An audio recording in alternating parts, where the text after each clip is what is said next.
Hey guys, my name is CJ Gaming and today I'm back with another video, and today I'm back with part 12 of my F1 2019 career mode here in Hungary for the Hungarian Grand Prix. It's not actually called that, it's the Hungarian Grand Prix. And if you didn't watch the end of the last video, we do finally have that drag reduction upgrade, that major one I've been waiting for a while to go on the car. It's now on the car now, and after practice we get a pretty decent amount of resource points here. But yeah, that was going to be, that's going to help us get some more upgrades on the car. And we can start development on a couple of other sections of the aerodynamics. We've got 1.3 thousand resource points. That's at least 2 of those minor upgrades that we need to be able to go any further through our tree for the aerodynamics. So hopefully we'll purchase some upgrades. This is probably what we're going to do now. But as you can see there, if we purchase a drag reduction, we get to the ultimate drag.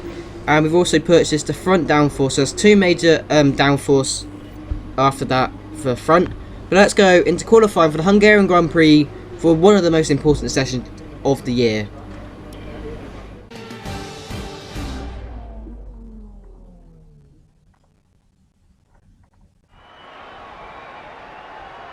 Good afternoon, race fans, and here we are again for qualifying at the Hungaroring. Who will have tuned the perfect setup for their car? We'll find out soon.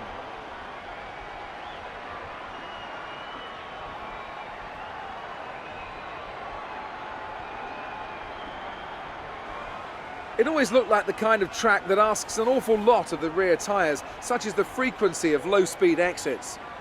No matter how good a driver is at managing their throttle application to limit rear slip, they can't always overcome a car that's inherently bad at looking after its rear tyres. Here we have a lot of low-speed corner exits, which means a whole load of energy, heat and tyre wear.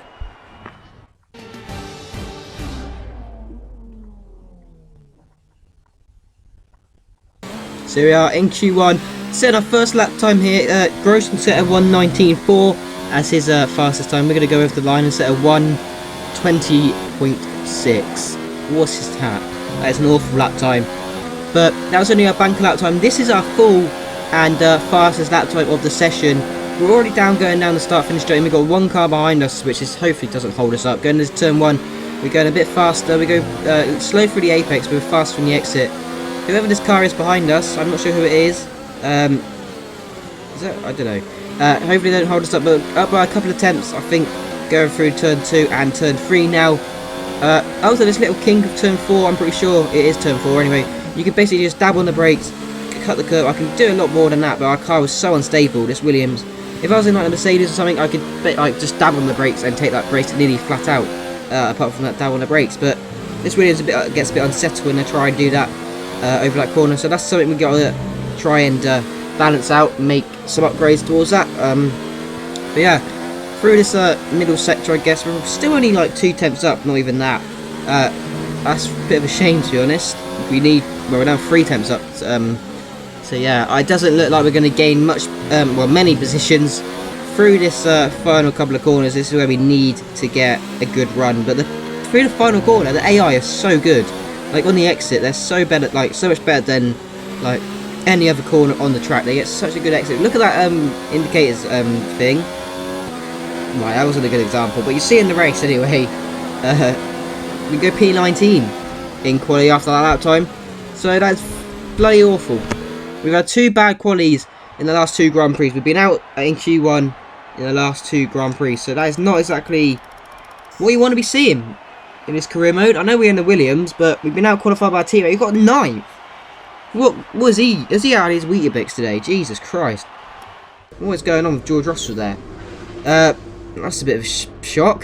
He's going to gain a point on us in the rivalry. We're going to get some more resource points here, which is pretty decent.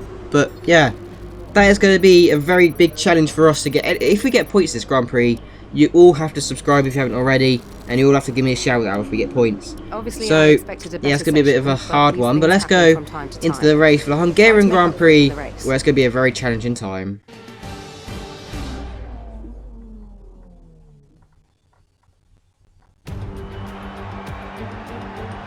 We've We've seen some astonishing Grand Prix here over the years, haven't we?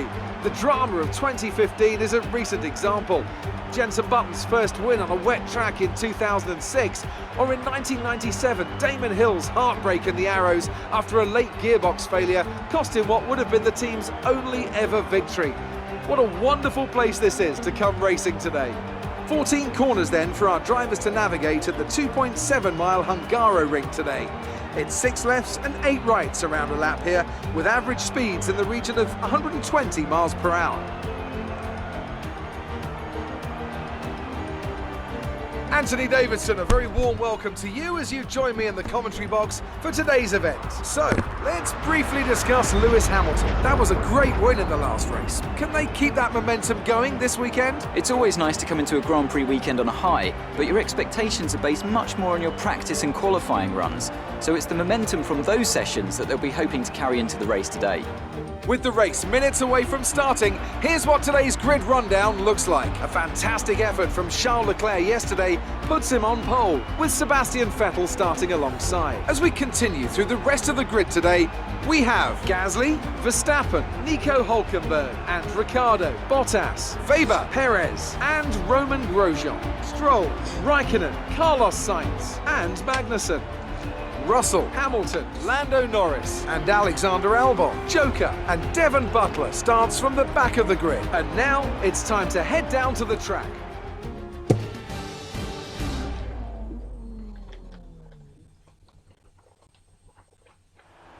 So here we are, sat on the grid. I have the Hungarian Grand Prix. It's going to be a two-stop strategy, no rain involved, which is pretty decent. But yeah, Bottas has got penalties. We unfortunately don't gain any positions from that. He's moved down to P7, so he's probably only had like one component change, but a lot of tyre smoke there as we leave the grid for the formation lap. Yeah, we've got one car behind us. It's guaranteed to be mugged off the start by the Toro Rosso driver. We've been mugged off every single start. We've not had a good start this whole season. It's now race number 13 and we've still not had a good start. This is diabolical. Like, the AI on this game is so good.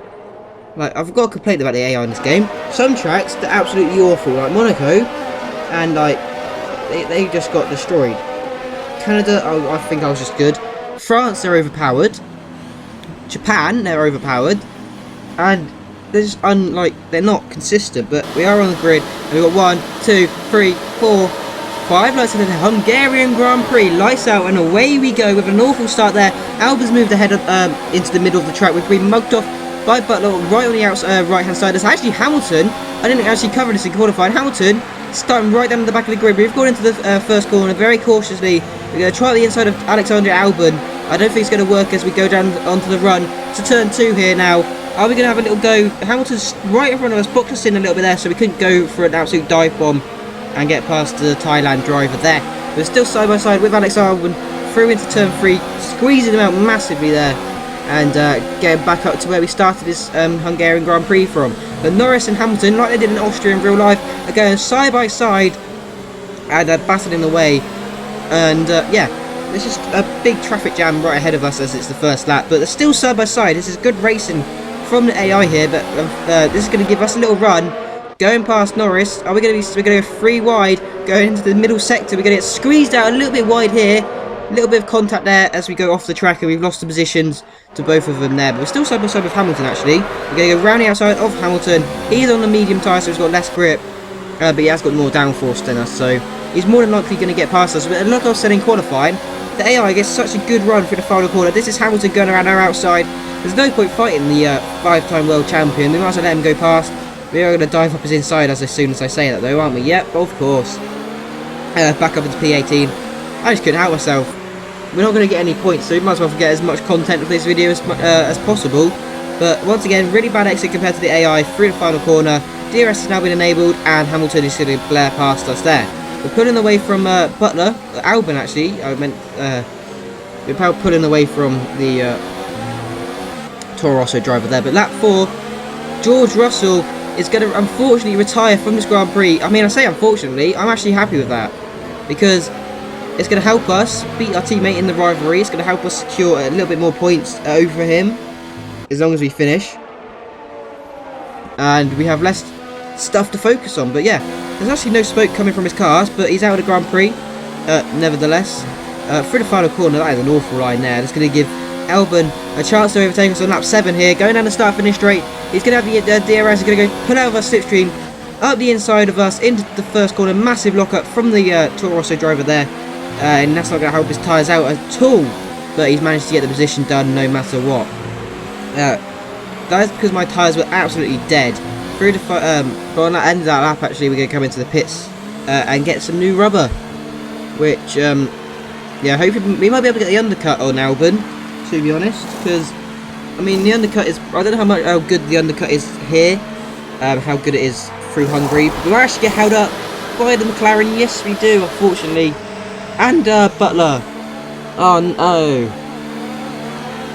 Albon's teammate has actually done him a favour there. He's held me up in the pits, which is a bit unfortunate. But lap 9, Albon coming for his pit stop. We've already caught him though.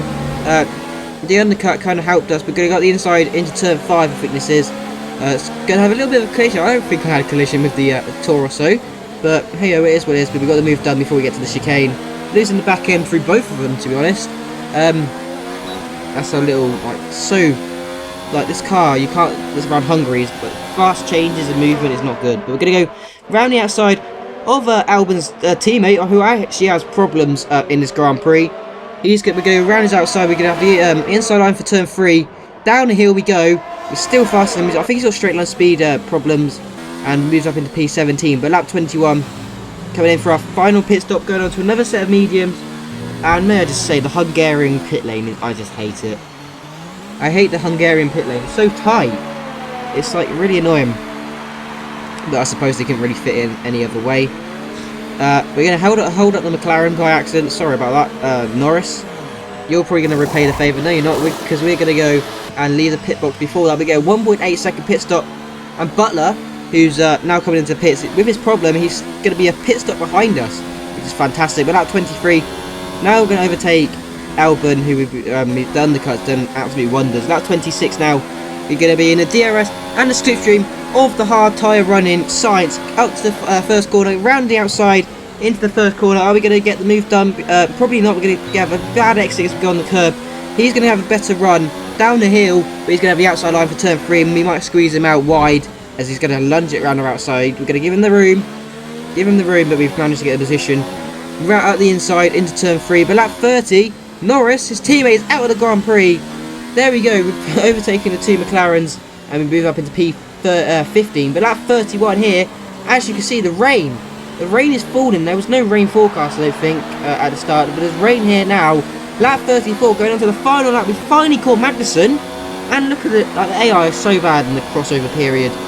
And we're up into P14, a surprise P14 to be honest with you, as there's a bit of lag there. As we go deep into turn 1, this gives Magnussen a little run on us, going down the hill into turn 2, and we're going to have the move done easy peasy. Look at the traction we had over him through the first corner, and we're going to have the inside line through the third corner, second corner actually, I think it's turn 2, but Charles Leclerc has won the World Grand Prix. We're going to get a 3-second tyre penalty. As you just saw there, we got a 3-second tyre penalty, so we really need to get our foot down and create a gap ahead of Magnussen.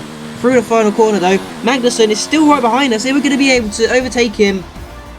No, we're not. We're going to unfortunately lose the position to Magnussen because of that penalty. We run wide through turn 3, very annoyingly, and we've lost P14 and we've moved down to P15. If that was for 10th place, I would be very, so annoyed, but it wasn't, so yeah. It's not the end of the world. We wasn't going to get any points either way, so yeah, I'm not really complaining, but I don't know. It's a bit annoying, I suppose. So being able to keep up the lap times while still being what can you do? Bottas got 6th place as to be honest. I think Charles Leclerc did actually win the he did win the Hungarian Grand Prix, but I'm saying I think he did. Sebastian Vettel also on the podium, so unfortunately that's not going to be a 3-team podium, which is a bit unfortunate. But Lewis Hamilton was the other person on the podium in his Mercedes, so yeah, good result for the two teams, the two front-running teams. They're moving ahead. Right, they're creating a gap over Red Bull.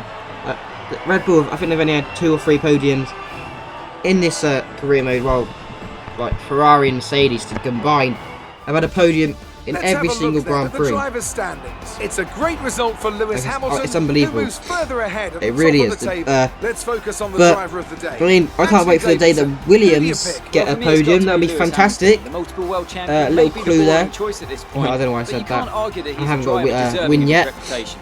Or a Let's move podium on to yet, the I suppose. constructors. The current championship But leader yeah, still holds that's in the top spot. Hungarian Grand Prix. That Max gap is Verstappen come getting 4th, smaller. Gasly was And 5th, with that, we Bottas wrap was up 6th, another Ricciardo weekend of was motorsport. 7th, But with more Perez was races 8th, lined up, Weber was be 9th, sure and to join Hulkenberg us once when again we come after back Germany with is in more 10th Formula place. One. We're not even on the first board there, but we would have been if we didn't get that time penalty while overtaking K-Mag. So that's a bit unfortunate there. One more lap and we would have definitely been P14 because K-Mag had no pace whatsoever on those dry tyres on the crossover period. So that's fantastic. But going into the standings, we're still P8, just behind Perez with 43 points. P6 as well as in the Constructors' Championship. Russell is ahead of Carlos Sainz, but Kimi Räikkönen is still yet to get any points on the board for this F1 2019 career mode. So hopefully that can change for the Iceman. But we've got to speak to Claire, and she said, "You really cut your way through the field. What was your strategy?" The aero package is fantastic. Yeah, the aero around this track is so important. Like, it's unbelievable. It's a very, very big thing. You really look into control out of your car out there, and my team must be thrilled. And yeah, I couldn't do any of this without the team. Did you feel comfortable in the wet weather today? Yeah, I actually had quite a good pace compared to the AI, but that's easy.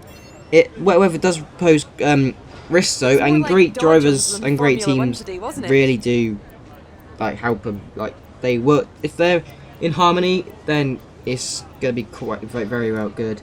And we get a question. It's like, it's more like dodgems in F1 today. Great. Well, that's everything. Fuck off, Claire. Like, go away. I can't be dealing with those questions. So I kindly ignored her. Well, said no comment. So she was fine with the answers anyway, because I answered most of the questions. We're gonna get a pretty decent amount of resource points as well. We're not gonna get a clean lap, as we did go and get that penalty with 3 corner cut-ins or extended tracks. We do get our team goal, so that's 834 points just from that weekend, up to 1,000 points, and that should be, might be another upgrade on the car. We can't actually do another aerodynamic upgrade just yet, because we've purchased some already, I'm pretty sure. I think we purchased any? Yeah, we purchased 2, haven't we? But yeah, we've got a new contract here. I'm going to try and be first driver, medium team goals, 50% race bonus. We're going to keep the pit stop efficiency. I don't normally, but we're going to do it anyway. And upgrades per department, we're going to go to level 1, and we're going to successfully get that by just literally, our value is exactly what this contract value is. So that's fantastic. That's actually really like nice, satisfying. Like, it's exactly right, like perfect. But there you go. We actually can get another development there. We got 3 developments, so we got 3 minor upgrades waiting to go on the car for Belgium. Hopefully they do, and that'll help us get more aerodynamic parts. We come to the end of the aerodynamic upgrades, to be honest. And yeah, by the end of the season, if we don't get any rule changes to the aerodynamics, then we should. Well, we might even be able to get all the upgrades done for the aerodynamics, but that's if everything goes in our favour. Hopefully it does. 3 upgrades for Belgium, but let's go into the Belgian Grand Prix now, just to see if any of those parts do go in the car, or if any of them fail. If any of them fail, it's not the end of the world. We've got enough resource points to buy them back, but 2 of them failed. Great. That's not, we haven't got enough for that game, so cheers for that. That's kind of annoying. But yeah, that's really annoying, to be honest. We did get one of the upgrades, so we're going to purchase. Which upgrade are we going to purchase to fix? We're probably going to go with that drag one, just because we've got Italy next, and Italy. Well, I say Italy next. We've got Belgium and then Italy, but Italy's quite a straight line speed track. But let's get in this video. Hope you guys have enjoyed the Hungarian Grand Prix. Next up is Belgium. I'll be Gaming, and I'll see you in the next one. Bye.